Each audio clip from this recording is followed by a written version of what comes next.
Well, will you look at that? Happy New Year. 2023, a whole new year of Steele and Vance, and so much to talk about because, first of all, I think we have a New Year's resolution. We do. And that is to get BC's own Ryan Reynolds on the show. Please. We've been talking about it, and we were reaching out to him last year. So one of our Steele and Vance viewers, Bob's, tweeted this out to help us out. Thanks, Bob. He did it on his own. He said, Happy New Year, Steele and Vance. One of the best things that happened in 2022. He's looking forward to more. And he said he'd love to see Ryan Reynolds on the show talking about his football club. Wrexham. So I said, hey, well, okay. I replied to Bob and thought, I'll troll Ryan Reynolds. So I sent out this reply to Bob Gray. And look at who liked it, Ryan Reynolds. So our goal is to get him on the show this year. I'm going to take your reply there and one-up it just a little bit, and we'll send him this clip. We will trash talk Hugh Jackman with you. I thought you were going to say we're going to trash talk. We won't trash talk you. No. Please come on the Hugh show. Jackman, he's got the fun feud with you about the Oscars, and maybe he's going to win an Oscar for a song from his Spirited movie. Anyway, we know everything about you, Ryan, and we would love to have you come in studio and talk with us. Anytime. Yeah. Just call. We actually have a big show today. There's so much to talk about. Yeah. One of them is COVID. 2023, 3 years later, we're still talking about it because of Kraken.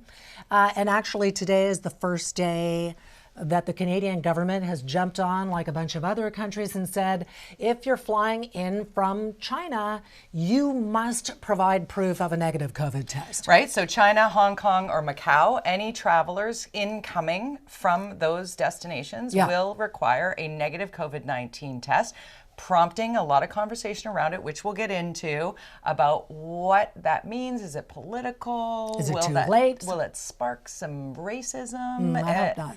There's many pieces of this puzzle, and we're also going to hear from Linda on her feelings about the naming of this particular variant. Kraken, we're talking about. Well, yeah, the Kraken. I'm saying good. Just don't give it a stupid XB.11 because I don't even know what you're talking about.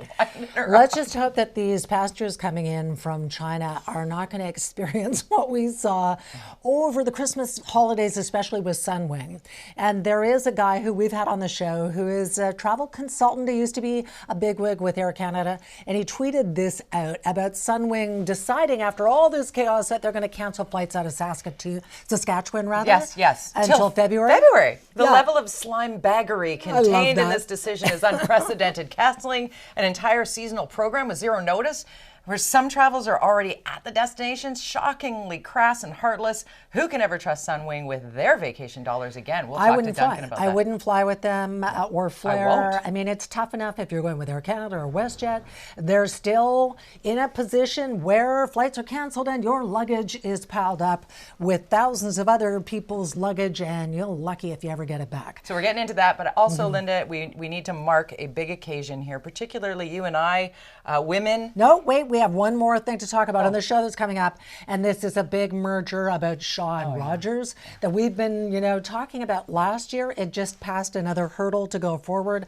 I don't think this is a great idea. The Competition Tribunal said, okay, we'll approve the merger. That's immediately being appealed. But Jody, I don't think this is good news for anyone who's paying for internet or smartphones, which is all of us. Less competition means higher prices. Monopoly is not concerned. better. And we're going to dive into that coming up in a segment shortly. But let's talk about Barbara Walters and how she impacted our industry in such a remarkable way, shattering glass ceilings and passing away this past week. A real moment in time, not an unexpected passing. No, she was in her 90s. Yeah, great life lived. But everyone who knew her or had the pleasure to actually spend a little bit of time with her said the best thing about Barbara was if you got to sit next to her at a dinner party.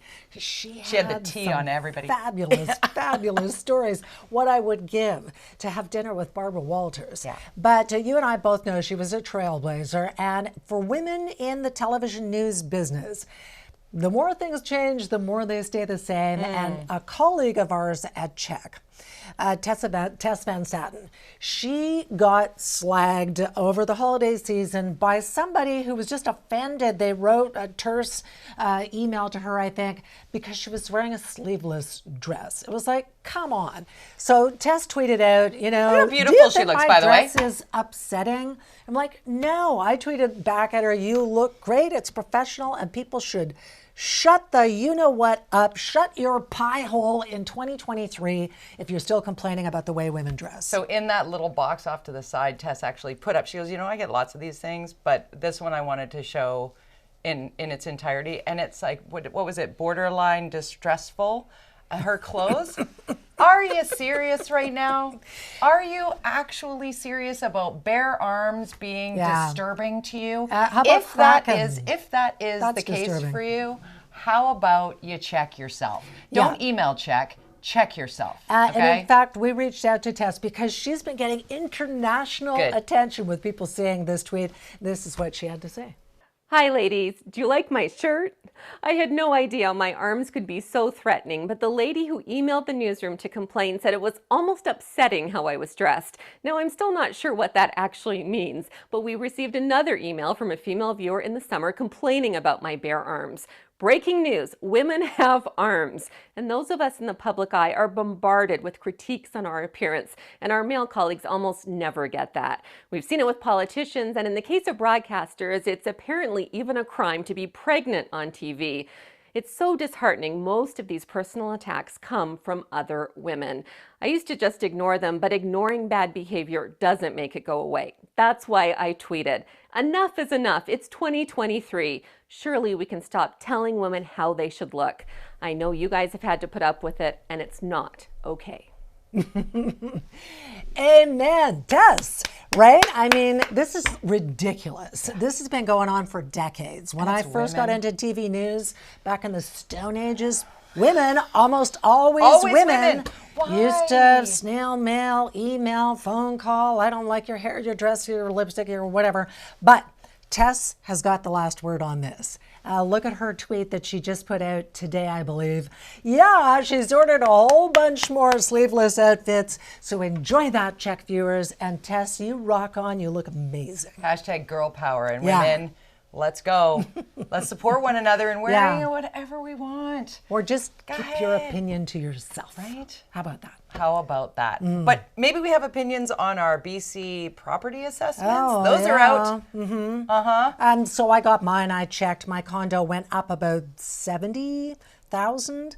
But everybody's going, how could it be up? The market's crashing. It's because this is based on July of 2022. Yeah, last year, July. So what will it look like next assessment? But our taxes are based on that, and that's a big part of it. So, mine went up a bit as well, not as much as it has year over year leading up to this past year. Not Lululemon style Chip Wilson. No, He's got the most expensive property in BC, I think. What is it, 74 million. So can you imagine how much he's paying on that? Michael Bublé has one of the highest assessments. His property is worth $25 million in Burnaby. Way to go, Mike. Hey, man, if you earned it, it's yours.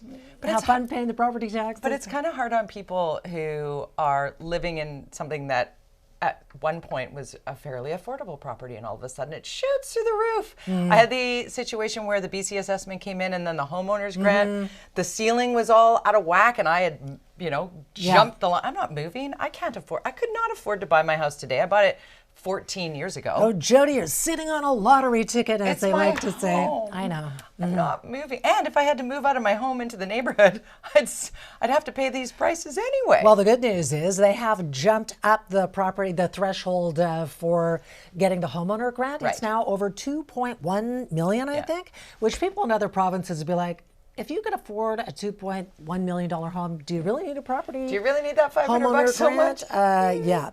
That's the thing. Everything here is ridiculously expensive. We got a lot of news to get to today, but one of the segments I want you to stay tuned for, you and I are going to go back and forth on some of the stupidest 911 calls of the last year. Hello? Broken windshield wiper? Yeah, please don't pick up the phone and call 911 for that. But still ahead on Steele and Vance, all air travelers coming in from China right now are being forced to show negative COVID tests. Is that smart policy, Jody? Is it politics? Is it science? What is it? We're going to dig into that next.